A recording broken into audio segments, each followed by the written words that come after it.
It's early into the new year, but it's already time to see who has a shot at being the next wave of key starters for the Longhorns. Where are the key position battles and which players do we need to watch out for? Eric Nalin, owner of Inside Texas, is back to break down all the key position battles. And the depth chart can change in the blink of an eye, so stay up to date on all the players making their push for that starting spot. Subscribe to InsideTexas.com today, link in the description. Which transfers and younger players are getting their chance to make a name for themselves? Without further ado, let's get into it.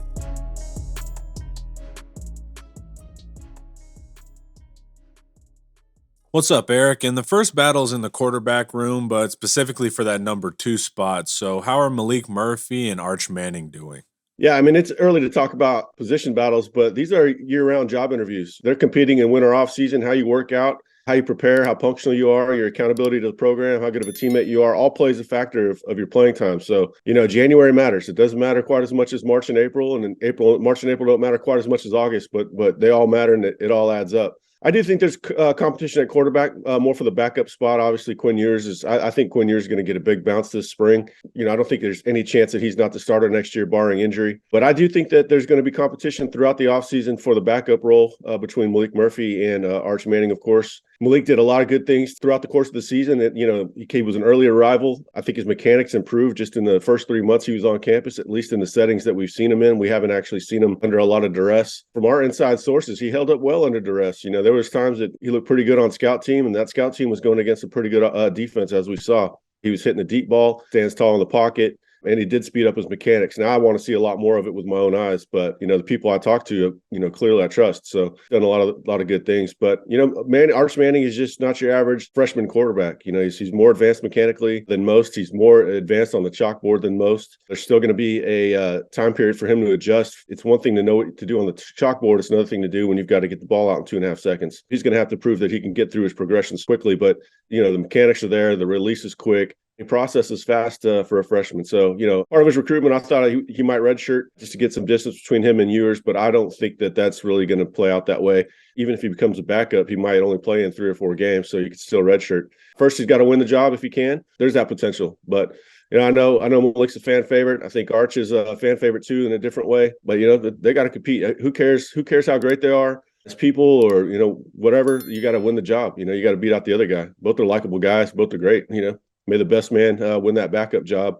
And hopefully we don't see either of them. Yeah, honestly, we don't really want to see the backup much unless we're winning by a lot. And wide receiver brought in A.D. Mitchell out of Georgia. So what's the early word on him? And how is Isaiah Nayor progressing coming off of that ACL injury? Texas definitely needed another wide receiver to join the fray, someone with experience and size. And they won that recruitment with A.D. Mitchell. I think everybody assumes he's going to start. I assume he's going to start. That assumes that they're going to be in 11 personnel more, which is 3 wide receivers as opposed to 2 wide receivers that we saw last year. Based on the Alamo Bowl, we'll see more of that 11 personnel. Probably suits Quinn better. Probably just makes things a lot easier on the offense. You lost key components in the run game. It just makes more sense with the talent that they have. He's got to beat out Casey Kane. Casey Kane had a really good Alamo Bowl. He had a really good offseason last year. I think he practiced well, which, that counts to the coaches. Obviously, he had some struggles in some high leverage situations, Alabama game, Oklahoma State. But the guy's pretty good. I think he's going to be a productive player for Texas long term. Obviously, he doesn't have the talent that A.D. Mitchell has, or at least the athleticism necessarily. And A.D. Mitchell has done it at the highest level. He hasn't done it consistently enough throughout his career, even going back to high school. But we've seen what he can do against Alabama, Ohio State, Michigan, TCU, which only kind of counts. But, he's talented. He's going to come in and he'll win that job eventually if he stays healthy. But you got to get Kane going because A.D. Mitchell does have a bit of injury history. Isaiah Nair, we had a pretty good update on his timeline. The short story is we expect him to be full go in August, but them to kind of ramp it up slowly throughout the rest of the offseason. I don't expect him to see any contact in spring by any stretch. He should be good to go in the summer for the 7-on-7 session. Getting on the same page with the quarterbacks is important. Going up against DBs, that's when he's going to really start to learn to trust his knee again. August, the pads come back on, and we'll see how mentally prepared he is. I think he's going to be in about as physical shape as he can be. He's going to get a lot of extra work in. The guy like Margin Hooks. So even when he's away from Texas, he won't be away from football. So we'll see. It's always a crapshoot coming back from injury. But I have a lot of confidence that he's going to do everything he can to be healthy. I'm really excited about both of them. The freshman phenom offensive line class are now sophomores, and we see the surprise return of Christian Jones as well. So, what are the battles going to look like on O line? And if I forced you to choose, what's the lineup left to right by August of this year? Offensive line is probably going to be one of the most interesting things we cover all offseason. Jobs openings at 3 interior spots, at least through the spring, due to Cole Hudson being out. Connor Robertson, as backup center, is also out. And then, of course, we had the surprise return of Christian Jones, that the good surprise. So maybe that puts Cam Williams, in the third tackle role. Cam will probably get a lot more looks at left tackle this spring than he would have otherwise. That'll be in case anything happens to Kelvin Banks. Losing Andre Carrick, they don't really have a backup at left tackle. The real intrigue is going to be in the interior. Jake Majors is going to be safe in the spring, but I do wonder in the summer when Hudson is back if they look to try to put a little more size there. So we're not going to necessarily see competition this spring, but I have a feeling that it's coming. The guard spots are where guys can really take advantage. DJ Campbell is going to get the time to develop that Cole Hudson had last spring at guard. So expect him to get a ton of reps at guard. The other guard spot, Malik Agbo is going to get a look. Neto Umeozulu could get a look at guard or right tackle. A bunch of freshmen, 4 freshmen are going to come in. I don't expect to see any of them playing, but a guy like Peyton Kirkland might get a look at right tackle right out of the gates. They're going to be looking for more tackles. But yeah, Neto Umeozulu, DJ Campbell, with Hudson being out, it's really their time to shine. And Hayden Connor's not going to go away easily, but he's got to compete. He's got to come back and win it. And I think those young guys will be good for Hayden and vice versa. I'm rambling until I find a good out on this question. I'm searching. I'm searching here. I don't know, man. I'll go Banks, Hudson, Majors, Campbell, Jones. That's fair play, man. I'm okay with that lineup. And now let's see what's going on defense battle-wise. We didn't land any transfer edges, but coaches seem comfortable with the younger guys coming up. What's the battle looking like at that strong side end jack spot? I know fans are worried about edge. I kind of get that. There wasn't enough pressure, particularly from the Buck. Coaches are pretty optimistic that guys are going to emerge and develop from the 2022 class. And so, they're not exactly nearly as concerned as fans are. And I think they proved themselves last year, that they can develop, but also they had the right read on a number of guys. We just saw a lot of development on the defensive side. So that gives you a lot of confidence that they can work with the upside of Dre Bledsoe. And then you've got a very solid starter in Barron Sorrell that's only going to get better. I think Sorrell had 5.5 sacks this year. You could easily see that going up to 8 next season, maybe even 9. He kind of gets it with power. So that means another year of off season is going to help him.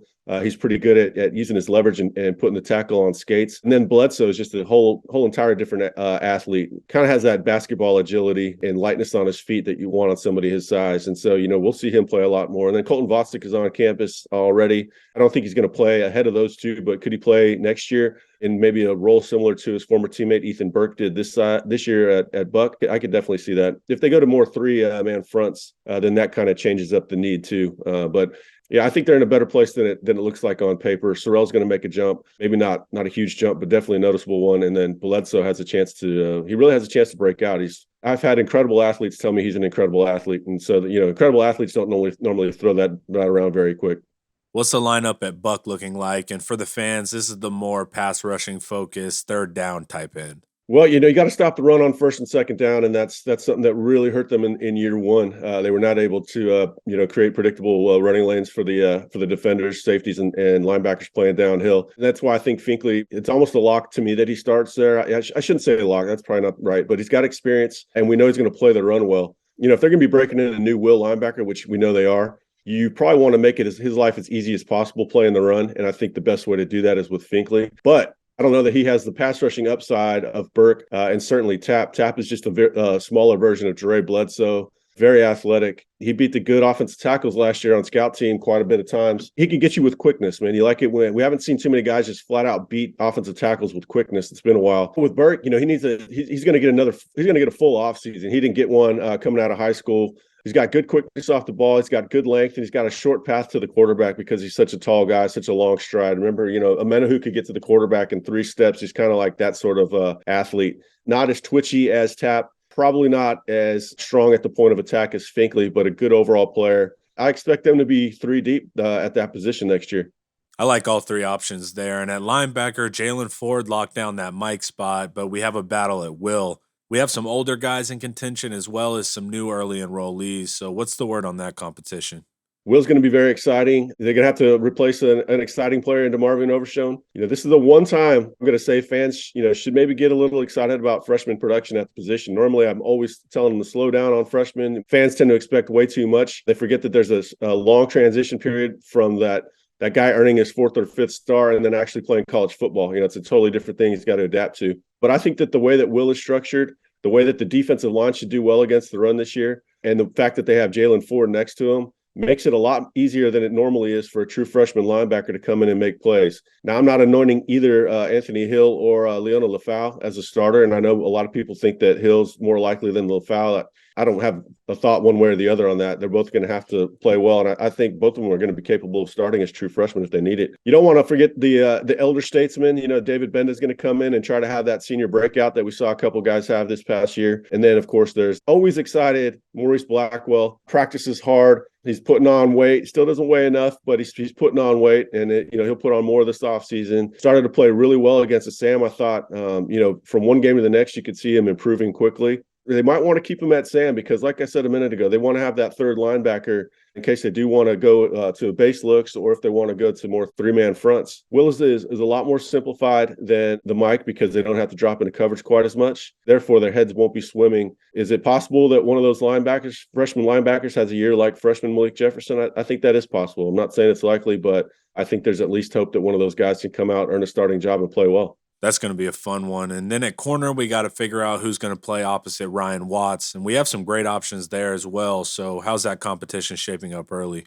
They're loaded back there. There's options across the board. Obviously Ryan Watts, his job is safe, but corner is going to be a great battle between Gavin Holmes, Terrence Brooks, and don't forget Austin Jordan. Austin Jordan can cover quite well. Brooks is kind of a bit more physical. And then Holmes is probably the lightest on his feet out of all the cornerbacks. He's got very quick feet, maybe the fastest corner as well. Obviously, he's got experience, and the experience plays. So I think he's going to probably be the opening day starter. That doesn't mean that he's going to play 75% of the snaps. Maybe they go 60-40 or, all those guys can play, and that's a position where you can never really have enough because most of those guys have versatility to play elsewhere. Texas takes corners that they think can move around for the most part. Get a Malik Muhammad sort of guy. He's going to be a corner pretty much forever. But then, they like to space the other guys out. Terrence Brooks, everybody knew he could be a safety coming out. Austin Jordan could play nickel. Jalen Gilbo was a corner that moved to nickel. Jadae Barron was a corner that moved to nickel. So they like the versatility. So even if a guy is, behind the depth chart at corner, that doesn't really mean a whole lot. He could always move and play somewhere else. They'll play the five best DBs that don't really care whether they're a safety or a corner. And my favorite transfer was easily Jalen Catalon. Been a big fan of him since we played Arkansas a couple years ago. So how's his transition going in as the new guy? And is he likely your strong safety starter opposite free safety Jaron Thompson?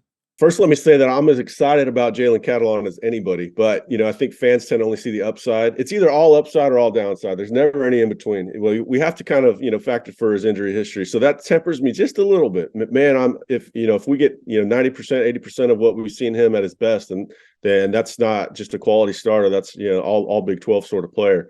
If he's healthy, he's going to win the job. There's just there's no question about that. But he's got to come in. He's got to win it.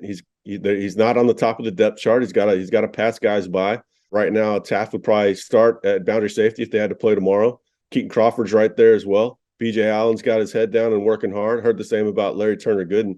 Again, like I said, there's no replacement for experience, especially when you have the talent that Catalon has. And so experience is going to play. It's going to play at a high level if he's healthy. And I think him and Jaron, I think is a little underappreciated because he only had one pick and it came in the last game. When you start making a couple turnovers here and there, people start to appreciate your overall game more. I think that's going to happen for Jaron. So if that duo stays healthy, I think they're going to be one of the best in the entire country. And I expect Jaron to have more turnovers next year too. So that's a fantastic 1-2 punch. Just need Jalen Catalon to stay healthy. As far as how he was welcomed, I mean, yeah, he's got a reputation in the locker room for his great play. Like everybody knows he's an all SEC caliber player. It's kind of like A.D. Mitchell. They come in, it's like, this guy's got 2 rings and he wanted to come here. Everybody feels really good about Catalon from an ability standpoint, but there's a maturity about him. He's clearly experienced. He's only got to learn what's new to him that's kind of unique to Texas. He doesn't have to learn like the overall coverage systems and all that stuff, just like their unique quirks on it and things like that. So maturity and experience, that was part of his high school evaluation. That's not surprising at all.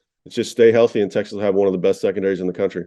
Secondary is looking great for this season, and the overall team talent is much improved. Thank you for educating us, Eric, and please let the viewers know where to stay engaged as the depth chart moves all around. Yeah, find us over at Inside Texas. Yeah, we talk about all the depth and competition on the team. We got a lot of depth and competition at IT. We've got a pretty big roster of riders. Give us a chance. We're running a good promotion right now, $30 till the end of August, at which point you'll gladly re-sign, man. If you're curious, now's the time. Even though it's the offseason, you're going to get a lot of information. Otherwise, spring football is really one of the most exciting times just because we're learning so much about the new players, about how the roster is moving. It's always shifting, which players are making the next step, which players maybe aren't. And then, there's a lot of intrigue with the transfers as well. So check us out at InsideTexas.com. And that's a wrap on Eric Nahlin. Head over to Inside Texas and sign up today.